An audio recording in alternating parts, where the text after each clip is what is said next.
ایک مولوی صاحب اگلے دن رات کو ایک کھانے پر میرے ساتھ بیٹھا ہے، مجھے مبارکباد بھی دے رہا ہے جلسے کی، اور اگلے دن رو رہا ہے۔ معافی کہتے ہو فضل الرحمان مانگے؟ نہیں، آج اگر میری بات غلط ہے مجھے آپ ضرور رائے دیں، آپ قانون کے ماہر ہیں، میری رہنمائی کریں۔ میرا مطالبہ یہ ہے کہ جس فوج نے اور جس جنرل نے جس دفتر سے میرے خلاف اور میری جماعت کے خلاف پروپیگنڈا کمانڈ کیا ہے اس کو معافی مانگنی ہوگی۔ مذہب کے نام لیوا لوگوں کو اشتعال دو، مذہب کے نام لیوا لوگوں کو اشتعال دے کر اسے اسلحے کی طرف راغب کرو، اسے اسلحہ اٹھانے پہ مجبور کرو، اسے پہاڑ پہ چڑھنے پہ مجبور کرو، اسے مورچے میں بیٹھنے پہ مجبور کرو، تاکہ ہم مذہب کا ایک تصویر دنیا کے سامنے پیش کر سکے کہ یہ اسلام ہے، یہ مذہب اسلام ہے، اور یہ اسلام یہ لوگوں کو لڑنا سکھاتا ہے، مارنا سکھاتا ہے، قتل و غارت گری سکھاتا ہے۔ یہ تاثر دنیا کو دینا کہ وہ اسلام سے متنفر ہو جائیں، اور پھر ان ملکوں کی ریاستی قوت کو اس بات پر آمادہ کرنا کہ وہ اپنے ملک کے ان شہریوں کے خلاف طاقت کا استعمال کر کے مذہب کا نیست و نابود کر دے۔ جمعیت علماء اسلام نے یہ فیصلہ کیا کہ نہیں، مذہب ہمارا امن کی بات کرتا ہے، میرا مذہب امن کی بات کرتا ہے، انسانی حقوق کی بات کرتا ہے، جان مال اور عزت و آبرو اور اس سے وابستہ حقوق کی بات کرتا ہے، اور دنیا بھر میں جو قوانین بنتے ہیں وہ اسی انسانی حقوق کے تحفظ کے لیے بنتے ہیں۔ اور اگر قانون غالب ہے، اگر قانون مؤثر ہے، تو پھر کوئی کسی کا حق نہیں مار سکتا، کوئی کسی کو ناروا قتل نہیں کر سکتا، کوئی کسی کے گھر پہ قبضہ نہیں کر سکتا، کوئی کسی کی زمین پر قبضہ نہیں کر سکتا، کوئی کسی کی عزت و ناموس کو بری نظر سے نہیں دیکھ سکتا۔ ایک محفوظ معاشرہ جس کے حقوق محفوظ ہو، جن کی عزت محفوظ ہو، ہم نے پاکستان میں یہی روش اختیار کی۔ آج پورے ملک کے تمام مکاتب فکر کے علماء، تمام مکاتب فکر کے دینی مدارس اور وفاق المدارس العربیہ پاکستان فعال ہے، متحرک ہے، اور اس کے ماحول میں تعلیم کا سلسلہ جاری ہے، قرآن و سنت کے علوم جاری ہیں۔ اور آپ آئے ہمارے پاس، آپ آئے، آپ نے ہمارے ساتھ بات چیت کی، آپ نے ہمارے سلیبس پر ہم سے بات چیت کی، اور آپ نے کہا آپ کا سلیبس ٹھیک ہے۔ آپ نے مدارس کے تنظیم اور اس کے نظام پر بات کی، اور آپ نے کہا آپ کے مدارس کا نظام بھی ٹھیک ہے۔ آپ نے ہمارے مدارس کے مالیاتی نظام پر بات کی، اور بالآخر آپ نے یہ تسلیم کر لیا کہ آپ کا مالیاتی نظام بھی ٹھیک ہے۔ یہ 2004 کے دسمبر تک ہم مذاکرات کرتے رہے، اور ان مذاکرات کے نتیجے میں اتفاق رائے ہوا، اور 2005 کے جنوری یا فروری میں دونوں طرف سے اس پر دستخط ہو گئے۔ جب معاہدہ ہو گیا اور آپ نے ہمارے نصاب کو بھی جائز تسلیم کیا، آپ نے ہمارے مدرسے کے نظم و نسق کو بھی جائز تسلیم کیا، آپ نے ہمارے مالیاتی نظام کو بھی جائز تسلیم کیا، پھر اس وقت سے لے کر آج تک مدارس کے رجسٹریشن کیوں نہیں ہو رہی، مدارس کے اکاؤنٹ کیوں بند ہے؟ اس کا معنی یہ ہے کہ آپ مسئلے کا حل نہیں چاہتے، آپ کسی طرح چاہتے ہیں کہ مدارس اشتعال میں آئے، سڑکوں پہ آئے، نوجوان کو اشتعال ملے، وہ بندوق کی طرف جائے، اور پھر ریاست بندوق کی طاقت کو طاقت کے ساتھ مارنے کے لیے اس کو کوئی جواز مہیا ہو سکے۔ ہم نے آپ کو جواز مہیا نہیں کیا، ہم نے اس ملک کو پرامن ملک بنانے کی کوشش کی۔ تاہم ایک گروہ ضرور ہے جو پہاڑوں میں چلا گیا، جو بندوق لے کر کھڑا ہو گیا، لیکن وہ بندوق اٹھا کے جب افغانستان جا رہا تھا تو آپ نے افغانستان جانے کے لیے اس کا راستہ روکا؟ آپ امریکہ کے اتحادی بھی بنے، آپ نے ہوائی اڈے بھی دیے، فضائیں بھی ان کو دی، یہاں سے جہاز بھی اڑتے ہیں، ان فضاؤں سے گزر کر وہاں پر بمباری بھی کرتے ہیں، اور دوسری طرف اس جنگ میں شریک ہونے کے لیے پاکستانی مجاہد بھی جا رہا ہے، اور تم بھی اس کو تھپکی دے رہے ہو کہ آپ مجاہد ہیں۔ اور پھر انہی حالات میں ان کے ساتھ مصالحت کرنے کے لیے میں نہیں گیا ہوں، ان کے ساتھ مفاہمت کرنے کے لیے میں نے افغانستان کا سفر نہیں کیا، میں نے دو ملکوں کے درمیان معاملات ٹھیک کرنے کے لیے سفر کیا، لیکن طالبان کے ساتھ بات کرنے کے لیے میرے ملک کے ISI کا چیف کیا ہے، اور اس نے وہاں پر ان سے کیا باتیں کی ہیں کچھ مجھے معلوم بھی ہے۔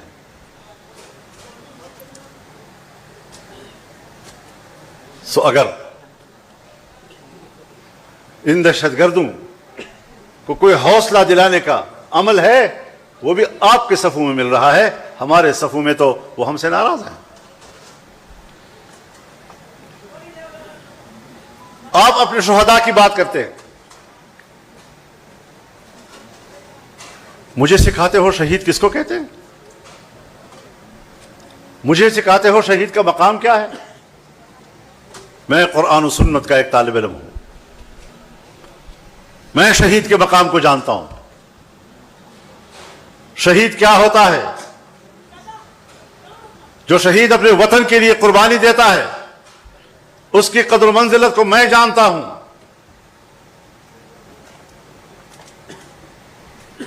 آپ مجھے اس کی قدر و منزلت نہ سمجھائیں، میں تمہیں جانتا ہوں کہ تمہارے نظر میں اپنے شہید کی کیا قدر و قیمت ہے۔ کیا بتا سکتے ہو؟ آج تک قوم کو تم نے بتایا کہ کارگل میں آپ کے کتنے جوان شہید ہوئے، اور آپ نے وہاں سے کتنے شہداء کے جنازے وصول کیے؟ ذرا بتاؤ تو صحیح۔ تم نے اپنے شہداؤں کو ہندوؤں کے سپرد کیا، اور وہاں سے ایک بیان آیا کہ ہم نے اسلامی طریقے سے ان کو دفن کر دیا۔ ان کی تعداد مختلف بتائی جا رہی ہے، لیکن ہے سینکڑوں میں۔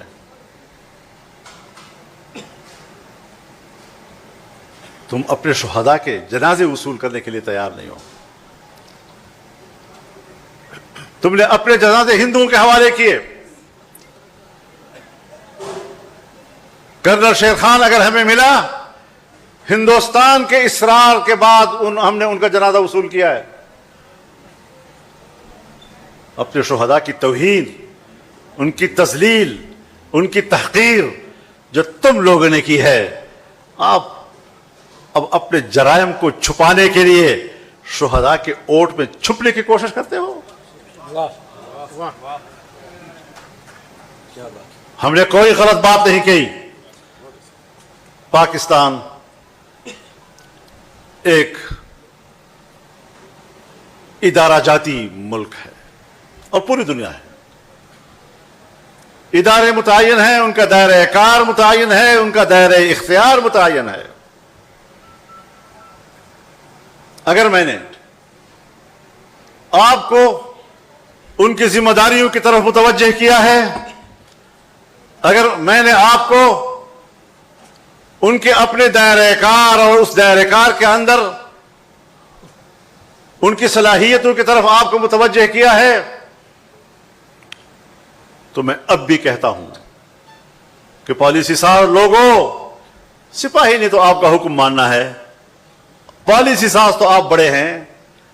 میں آپ کی پالیسیوں سے اختلاف کر رہا ہوں، بڑے ادب و احترام کے ساتھ اختلاف کر رہا ہوں، لیکن آپ میرے بیان کی از خود تشریح کر کے جو میری کردار کشی کرنا چاہتے ہیں اور سمجھتے ہیں کہ فضل الرحمان جھک جائے گا، سرنڈر کر جائے گا، یاد رکھو مجھے اپنے ماں باپ نے سرنڈر ہونے کے لیے نہیں جنا ہے۔ نعرہ تکبیر! نعرہ تکبیر!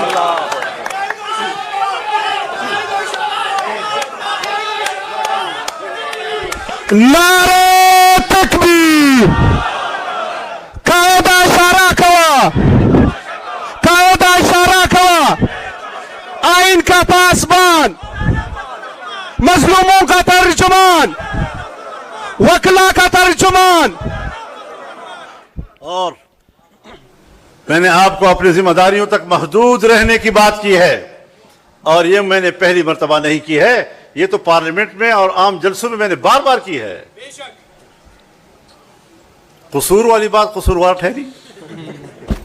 اور آپ کو عجیب بات بتاؤں، وہ کلا حضرات ذرا اس پر بھی غور کریں کہ 48 گھنٹے کے بعد ان کو پتا چلا کہ میں نے یہ بات کہی ہے۔ اور ایک مولوی صاحب اگلے دن رات کو ایک کھانے پر میرے ساتھ بیٹھا ہے، مجھے مبارکباد بھی دے رہا ہے جلسے کی، اور اگلے دن رو رہا ہے بیچارہ۔ 48 گھنٹے کے بعد اس کو پتہ چلا۔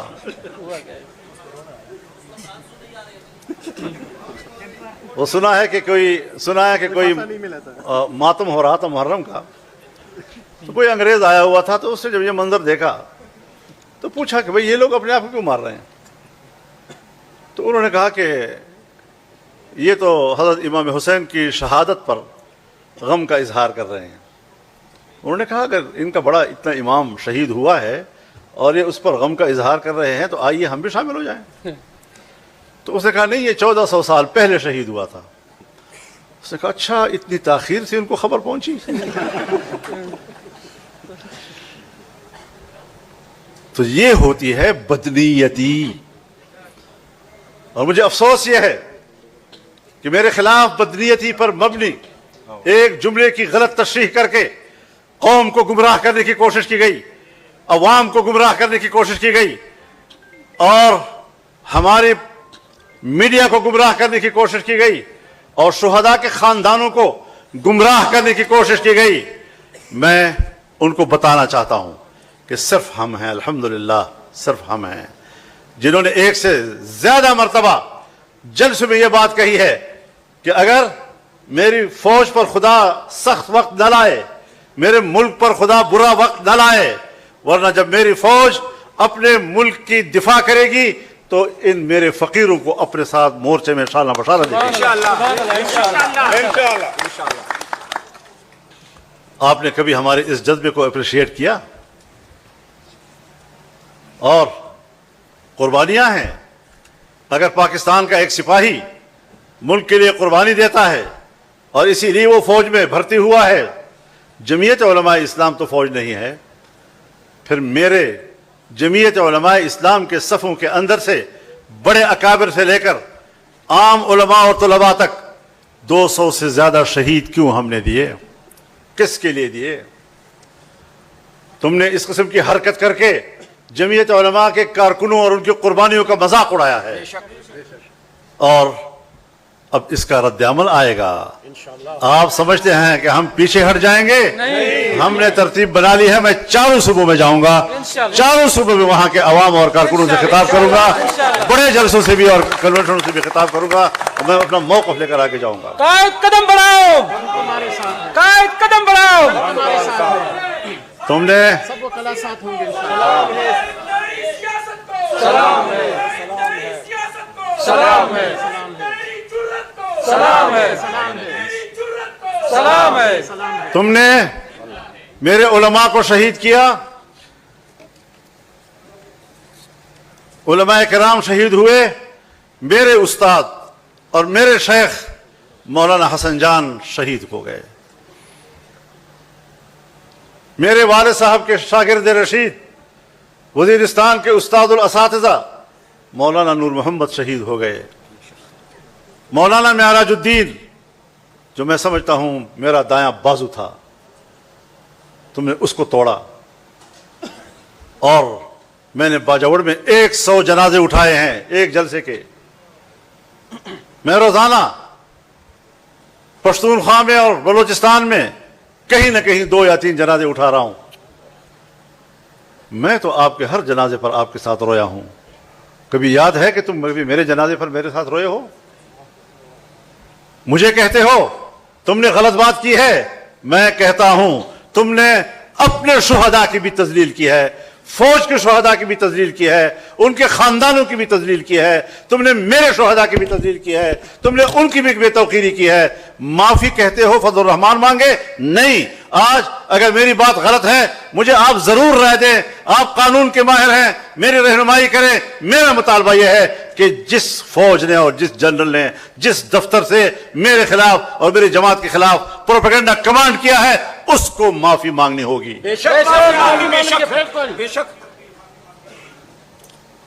ہم نے ایسی کوئی کچی گولیاں نہیں کھیلی. بھروسہ تم نے توڑا تھا مگر خود کو سزا یوں دی کہ پھر جو مل گیا مجھ کو بھروسہ کر لیا اس پر. کیا بات ہے. عدم اعتماد کی فضا تم نے پیدا کی ہے. میرے مخالفین ساری زندگی کبھی ملا ملٹری الائنس کہتے تھے, کبھی یہ اسٹیبلشمنٹ کے بڑا قریب ہے. کیوں؟ میری سیاست اعتدال کی ہے. میں مذہبی طبقے سے تعلق رکھتا ہوں اور اس کو اشتعال دینے کے لیے پوری دنیا وسائل استعمال کر رہی ہے. اس ماحول میں رہ کر جب میں اپنے ماحول کے اعتدال کی راہ دکھاؤں گا تو یقیناً کچھ نرمیاں اس کے اندر آئیں گی. کوئی اس کو کہتا ہے تم مفاد پرست ہو, موقع پرست ہو, تم نے فلاں جگہ پر یہ کیا وہ کیا. نہیں, ہم نے حالات کے مطابق پالیسی اختیار کی اور ہم کبھی حکومتوں کی خواہش پہ نہیں چلے. میں اگر 88 میں اسمبلی میں آیا تب اپوزیشن میں تھا. مجھے 90 میں ہرایا, 93 میں آیا, میں پھر اپوزیشن میں تھا. میں 97 میں اسمبلی میں آیا, میں پھر اپوزیشن میں تھا. تم نے میرے خلاف اس وقت بھی گندے پروپیگنڈے کیے, غلیظ ترین پروپیگنڈے کیے. کبھی کہا ڈیزل پرمٹ خریدے ہیں. بھئی ڈیزل پرمٹ اگر میں نے لیا ہے تو دستاویز ہوگا نا. پرمٹ کے معنی دستاویز. 2003-04 میں آپ نے میرے خلاف یہ پروپیگنڈا کیا. آج 2026 ہے, کہیں کوئی اس کا ریکارڈ کا کوئی پرزہ تمہیں آج تک مل رہا ہے؟ پلازے لے لیے ہیں, فیکٹریاں بنا لی ہیں, دبئی میں ہوٹل بنا لیے ہیں, 80,000 کی لسی پی لی ہے. 2 دن میں ہوٹل میں ٹھہرا ہوں, 80,000 کی لسی پی دی ہوئی. شرم بھی نہیں آتی اس قسم کی گفتگو کرتے ہوئے. اور پھر ایک وقت آیا جب اسٹیبلشمنٹ کے ایک اہم شخصیت نے مجھے پیغام بھیجا کہ میں ملنا چاہتا ہوں. میں نے انکار کر دیا. نوابزادہ نصر اللہ خان مرحوم بیچ میں آئے اور مجھے کہا کہ جی آپ کو بات کر لینی چاہیے. میں نے اپنی جماعت سے مشورہ کیا. انہوں نے بھی مجھے کہا کہ ہاں ہمیں مل لینا چاہیے تاکہ پتہ تو چلے کہ ہم کس غار سے ڈسے جا رہے ہیں. ان ملاقاتوں میں جب میں نے اپنی شکایت ان کے سامنے رکھی اور میں نے ان کو چیلنج کیا کہ اللہ تمہیں دیکھ رہا ہے, اللہ تمہیں سن رہا ہے, میں بھی بیٹھا ہوں, تم بھی بیٹھے ہو, اگر میرے ہاتھ کے یا میرے ماحول کے اندر کوئی ایسے غلط کام ہوا ہو, کوئی ایسے غلط مفادات میں نے حاصل کی ہوں, تو اللہ کے لیے کم از کم مجھے واضح طور پر بتا دو کہ فضل الرحمان آپ کے اندر یہ نقص ہے. اس اعلیٰ ترین افسر نے سر جھکایا, پھر سر اٹھایا, پھر کہا مولانا کوئی ایسی بات نہیں ہے, قطعاً کوئی ایسی بات نہیں ہے. تو میں نے کہا پھر میری کردار کشی کیوں کی تم نے, کیوں غلط باتیں کی میرے بارے تم نے؟ جواب سنیے ذرا وکلاء حضرات. میں کنسرن کوارٹرز کو ہدایات دے دوں گا, انشاءاللہ آئندہ ایسا نہیں ہوگا.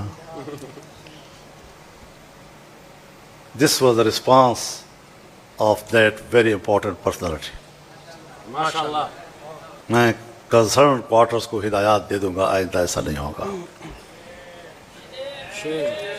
تو میں نے کہا جی آپ نے تو کہہ دیا کہ ہم نے جو بولا جھوٹ بولا, غلط بولا, اور آئندہ میں ہدایات دے دوں گا, ایسا نہیں ہوگا. لیکن میرا دعویٰ تو اپنی جگہ برقرار ہے کہ تم نے الیکشن میں دھاندلی کرائی ہے. بالکل. اور حکمران جو بھی بنے گا دھاندلی سے بنے گا. سو آج میرا سوال یہ ہے کہ دھاندلیوں سے بنی ہوئی حکومت ہمیں قبول نہیں ہے. تم کس بات میں لوگوں کو الجھا رہے ہو؟ اب تک یہ مجھ سے رابطے بھی کرتے تھے, لیکن جس دن انہوں نے کہا جی کہ ہم آپ کے پاس آئے ہیں بلوچستان حکومت میں, تو کم از کم ہمارے ساتھ شراکت کر لو. میں نے مولانا عبدالواسع کو ساری صورتحال بتائی اور میں نے کہا اپنی جماعت سے مشورہ کر لیں. انہوں نے جماعت سے مشورہ کیا اور جماعت نے کہا نہیں, ہم کبھی اس حکومت میں شامل نہیں ہوں گے. ہمیں کہا گیا کہ آپ صوبہ خیبر پختونخوا میں حکومت بنائیں, یعنی پی ٹی آئی کا حکومت ختم کریں اور دوسری حکومت بنائیں. میں نے کہا بنتی نہیں ہے.